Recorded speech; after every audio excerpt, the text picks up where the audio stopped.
Hello बच्चों, welcome back to my YouTube channel learning student. तो देखिए, आज हम लेके आए जो क्लास 12th और 10th दोनों क्लास के जो यूपी बोर्ड एग्जाम देने वाले बच्चे हैं उनके लिए जीवन परिचय। और ये जो जीवन परिचय है वो मोस्ट इम्पॉर्टेंट है, वेरी वेरी मोस्ट इम्पॉर्टेंट ये जीवन परिचय है।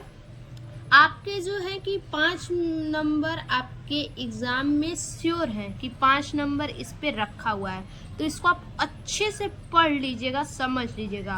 और पहली बात की टेंशन बिल्कुल भी नहीं लीजिएगा, क्योंकि ये याद आपको बिल्कुल भी नहीं करना है, याद बिल्कुल भी नहीं करना है, बस आपको समझना है। ठीक है, बस आपको समझना है, बाकी आप लिख लेंगे। समझ के एक बार, 2 बार, 3 बार अच्छे से बिल्कुल पढ़ लीजिएगा, तो आप जो है कि लिख लेंगे। क्योंकि ये जो जीवन परिचय है बिल्कुल आसान शब्दों में, आसान भाषा में हम आप लोग के लिए लेकर के आए हैं। ठीक है, बिल्कुल छोटा सा जीवन परिचय। तो चलिए, सबसे पहले जो है कि आप हेडिंग डाल लीजिएगा इस प्रकार से, महादेवी वर्मा का जीवन परिचय। ठीक है, और इसके बाद हम लिखेंगे साहित्यिक जीवन परिचय। देखिए किस प्रकार से लिखेंगे। सबसे पहले लिखेंगे जन्म 26 मार्च 1907 ईस्वी को हुआ था। जन्म स्थान फर्रुखाबाद उत्तर प्रदेश में। पिता, इनके पिता का नाम था श्री गोविंद सहाय वर्मा। माता श्रीमती हेमरानी देवी। पति डॉक्टर रूप नारायण सिंह। शिक्षा इनकी क्या थी? MA प्रयागराज विश्वविद्यालय, प्रयागराज विश्वविद्यालय से इन्होंने MA किया था। उसके बाद पुरस्कार इन्हें कौन कौन सा मिला? पुरस्कार मिला इन्हें पद्म भूषण, ज्ञानपीठ, मंगला प्रसाद, पद्म विभूषण, ये सब इन्हें पुरस्कार मिला। ठीक है, उसके बाद है इनकी मृत्यु। मृत्यु कब हुई? मृत्यु हुई 11 सितंबर 1987 ईस्वी को। ठीक है, इनकी मृत्यु हुई। अब इसके बाद देखिए, देखेंगे, हेडिंग डालेंगे। इतना तो हमारा पहले संक्षिप्त परिचय हो गया। ठीक है, इसके अलावा बाकी एक भी पॉइंट आपको एक्स्ट्रा नहीं लिखना है बच्चा, एक्स्ट्रा एक भी लाइन आपको नहीं लिखनी है। ठीक है, अब इसके बाद आप हेडिंग डालिएगा जीवन परिचय। ठीक, और सबसे पहले तो ये जानिए, जीवन परिचय में जो मोस्ट इम्पॉर्टेंट होगा उसमें भी तो आप उसको ब्लैक पेन से लिखेंगे। ठीक है, जैसे जन्म स्थान, किस सन में हुआ था, माता पिता, इन लोगों को क्या करना है? ब्लैक पेन से आपको लिखना है। जैसे देखिए, जीवन परिचय हेडिंग डालेंगे, डबल अंडरलाइन करेंगे। ठीक है, उसके बाद लिखेंगे महादेवी वर्मा का जन्म 26 मार्च 1907 ईस्वी को फर्रुखाबाद उत्तर प्रदेश में हुआ था। ठीक है, महादेवी वर्मा का जन्म कब हुआ था? 26 मार्च 1907 ईस्वी में। तो इसको क्या करना है? हमें हाईलाइट करना है ब्लैक पेन से। ठीक है, 26 मार्च 1907 ईस्वी को फर्रुखाबाद, फर्रुखाबाद को भी हाईलाइट किया हमने। महादेवी वर्मा का जन्म 26 मार्च 1907 ईस्वी को फर्रुखाबाद उत्तर प्रदेश में हुआ। ठीक है, इतना तो सबको आ गया होगा। उसके बाद लिखेंगे इनके पिता श्री गोविंद सहाय। इनके पिता का क्या नाम था? श्री गोविंद सहाय। तथा माता श्रीमती हेमरानी देवी। क्या है? श्रीमती हेमरानी देवी हैं। माता पिता का नाम भी हाईलाइट करना है ब्लैक पेन से। ठीक, इनके पिता श्री गोविंद सहाय तथा माता श्रीमती हेमरानी देवी हैं। सेम इसी प्रकार से आपको एग्जाम में भी लिखनी है। ठीक है, तो ध्यान से देखिए। उनके परिवार में लगभग 200 वर्षों के बाद, ठीक है, जो इनके पिता गोविंद सहाय थे, इनके परिवार में लगभग 200 वर्षों बाद पहली बार पुत्री का जन्म हुआ। ठीक है, इनके परिवार में जो है कि 200 वर्षों के बाद एक पुत्री का जन्म हुआ था। महादेवी के दादाजी ने इन्हें घर की देवी महादेवी मानते हुए, ठीक है, इनके जो दादाजी थे, महादेवी के दादाजी थे, इन्हें घर की देवी मानते थे, क्योंकि ये 200 वर्षों के बाद एक पुत्री हुई थी, इसलिए इन्हें महादेवी मानते हुए इनका नाम महादेवी रखा।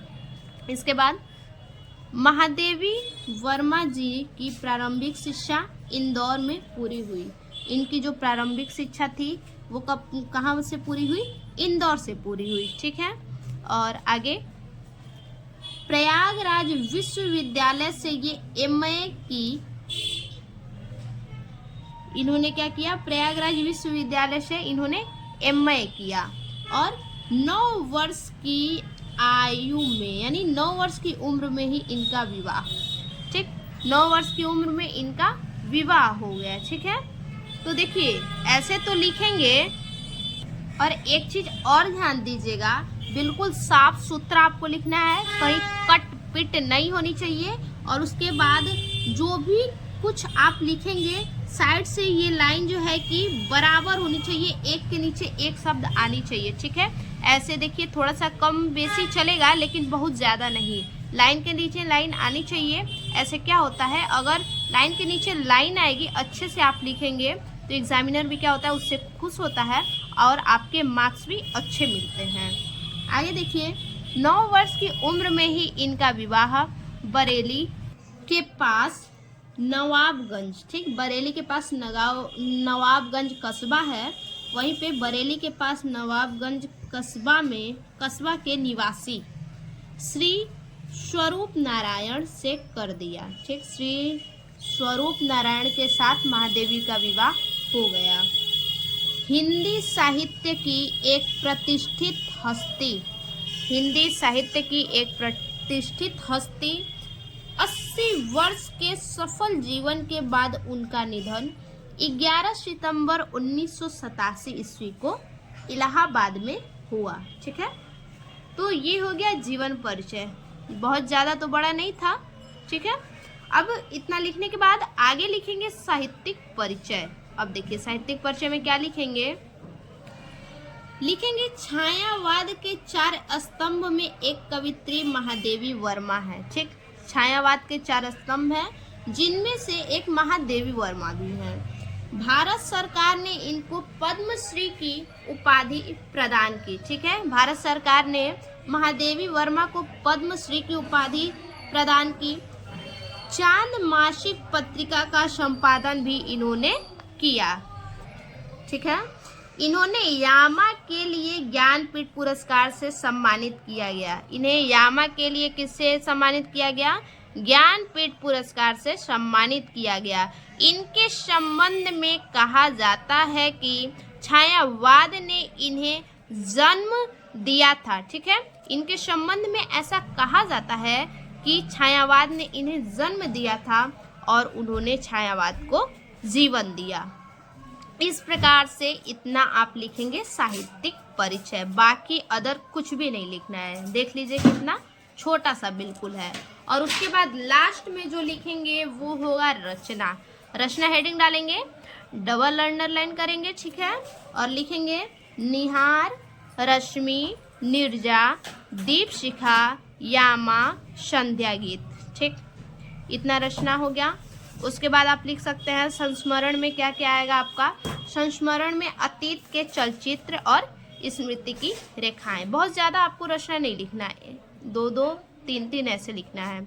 और निबंध है श्रृंखला की कड़ियाँ। तो ये हो गया महादेवी वर्मा का जो है कि पूरा जीवन परिचय। बच्चा, अगर ये जीवन परिचय आपको अच्छा लगा हो तो प्लीज़ आप कमेंट बॉक्स में ज़रूर कमेंट कीजिएगा और बताइएगा कि अगला वीडियो आपको किस टॉपिक पे चाहिए। फिर से मिलते हैं ऐसे एक और नए वीडियो में, तब तक के लिए धन्यवाद।